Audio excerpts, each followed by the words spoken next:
Segala bangsa akan berkumpul ke Yerusalem. Pembacaan dari kitab Yeremia. Tuhan bersabda, "Bertobatlah, hai anak-anak yang murtad, sebab akulah Tuhanmu.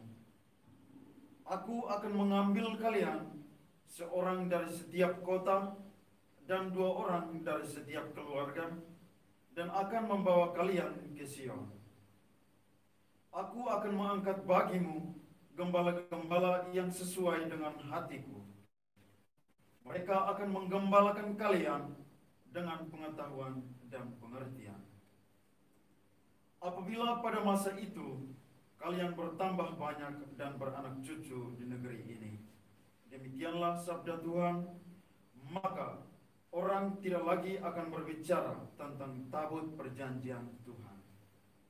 Itu tidak lagi akan timbul dalam hati dan tidak lagi diingat orang. Orang tidak lagi akan mencarinya atau membuatnya kembali. Pada waktu itu Yerusalem akan disebut tahta Tuhan, dan segala bangsa akan berkumpul di sana demi nama Tuhan di Yerusalem. Dan mereka tidak lagi akan bertingkah menurut kedegilan hatinya yang jahat." Demikianlah sabda Tuhan. Syukur kepada Allah. Mazmur tanggapan referen. Tuhan akan menjaga kita seperti gembala menjaga kawanannya. Tuhan akan menjaga kita seperti gembala menjaga kawanannya. Dengarkanlah firman Tuhan, hai bangsa-bangsa, dan beritahukanlah di tanah-tanah pesisir yang jauh. Katakanlah, Dia yang telah menyerahkan Israel akan menghimpunkannya kembali dan menjaganya seperti gembala menjaga kawanan dombanya. Tuhan akan menjaga kita seperti gembala menjaga kawanannya. Sebab Tuhan telah membebaskan Yakub, telah menebusnya dari tangan orang yang lebih kuat daripadanya. Mereka akan datang bersorak-sorai di atas bukit Sion. Muka mereka akan berseri-seri karena kebajikan. Tuhan akan menjaga kita seperti gembala menjaga kawanannya. Pada waktu itu anak-anak dara akan bersukaria menari beramai-ramai. Orang muda dan orang-orang tua akan bergembira. Aku akan mengubah perkabungan mereka menjadi kegembiraan, akan menghibur dan menyukakan mereka sesudah kedukaan. Tuhan akan menjaga kita seperti gembala menjaga kawanannya. Baik pengantar Injil. Haleluya, haleluya, haleluya. Haleluya, haleluya, haleluya. Berbahagialah orang yang menyimpan sabda Allah dalam hati yang baik dan tulus ikhlas, dan menghasilkan buah dalam ketekunan. Haleluya, haleluya,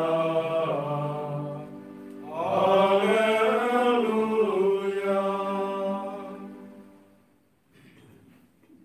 Tuhan sertamu Dan sertamu juga. Inilah Injil Yesus Kristus menurut Matius. Dimuliakanlah Tuhan. Sekali peristiwa Yesus bersabda kepada murid-muridnya, "Dengarkanlah arti perumpamaan tentang penabur. Setiap orang yang mendengar sabda tentang kerajaan surga dan tidak mengerti akan didatangi si jahat, yang akan merampas apa yang ditaburkan dalam hatinya. Itulah di pinggir jalan. Benih yang ditaburkan di tanah berbatu-batu ialah orang yang mendengar sabda itu dan segera menerimanya dengan gembira, tetapi ia tidak berakar dan hanya tahan sebentar saja. Apabila datang penindasan atau penganiayaan karena sabda itu, orang itu pun segera murtad.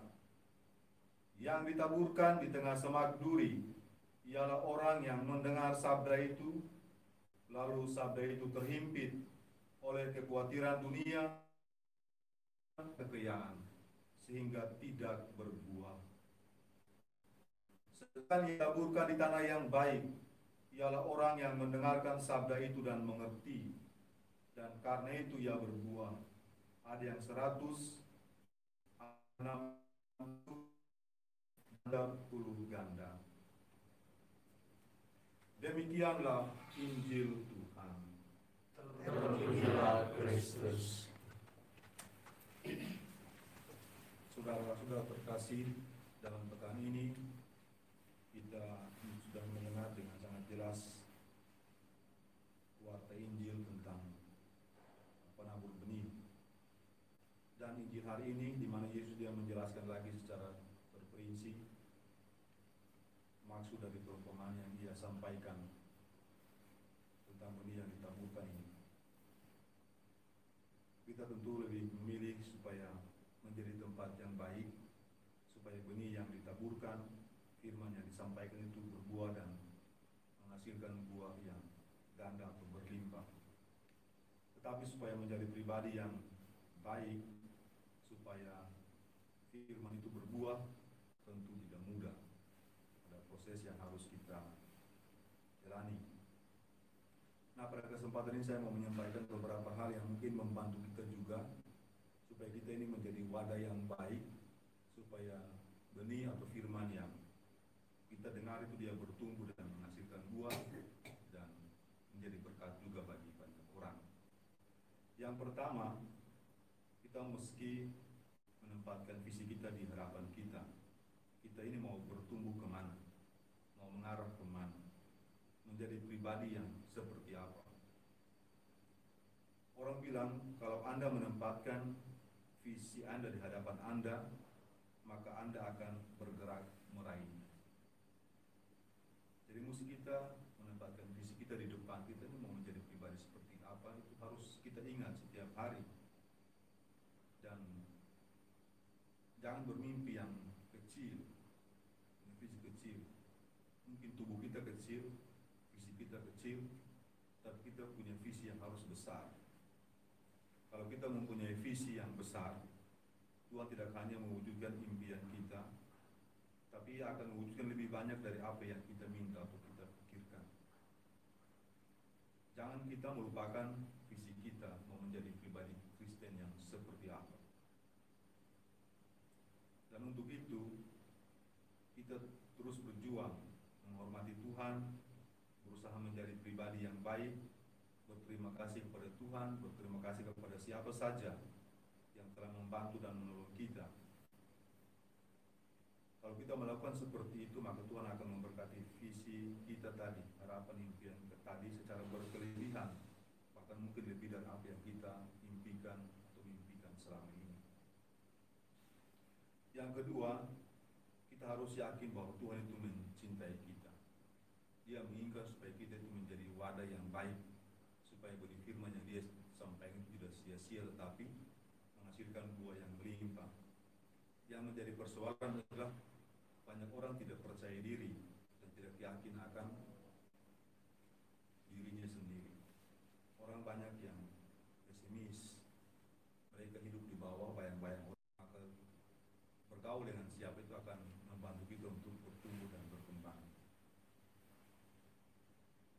Dan yang ketiga, kita mesti berharap hal-hal yang baik, bersikap baik. Sikap baik tidak datang secara otomatis. Kalau Anda tidak memilih, kemungkinan besar Anda tetap pada pola pikir negatif. Dan sikap negatif itu akan membatasi orang. Jadi kita juga membiasakan diri mulai setiap hari bersikap baik dan berpikir hal yang positif. Banyak orang tidak bisa bertumbuh menjadi wadah yang baik karena yang ada di pikiran dan hati mereka itu hal-hal yang tidak baik saja. Kalau berpikir negatif tentang orang lain, ketika Anda lebih memperbesar porsi berpikir negatif, saya kira Anda akan tidak bertumbuh atau berkembang menjadi pribadi yang baik. Karena itu kita mesti menetapkan pikiran kita secara positif setiap saat. Ketika Anda memilih pola pikir positif, Anda tidak dapat dikalahkan. Anda akan terus bertumbuh, maju, dan menyaksikan kemurahan Tuhan dalam hidup. Jika Anda mengisi benak dengan pikiran yang benar, takkan ada ruang bagi pikiran yang salah.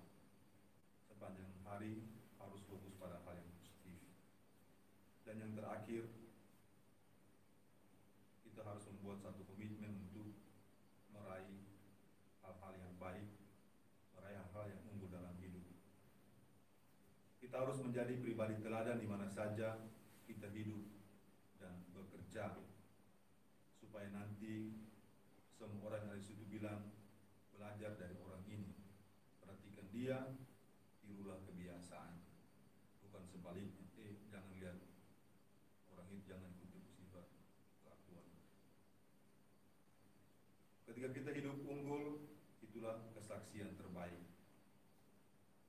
Banyak orang mungkin tidak pergi ke gereja, mereka tidak baca kitab suci, tidak belajar filsafat, tidak belajar teologi, tetapi mereka bisa membaca hidup kita masing-masing. Jadi bagaimana kalau kita mau menjadi wadah tempat yang baik supaya benih itu dia berbuah dan menghasilkan buah. Kalau kita tidak melatih diri kita menjadi pribadi yang baik, Tuhan akan memberkati keunggulan, memberkati pribadi kita ketika kita melakukan lebih dari apa yang diminta. Kita sekarang berada dalam dunia yang penuh dengan persaingan, dunia kompetitif. Jadi kalau kita tidak melatih diri, belajar setiap saat, kita akan tertinggal dan tersingkirkan. Semoga demikian. Amin. Kita lanjut dengan liturgi Ekaristi, persiapan bersama.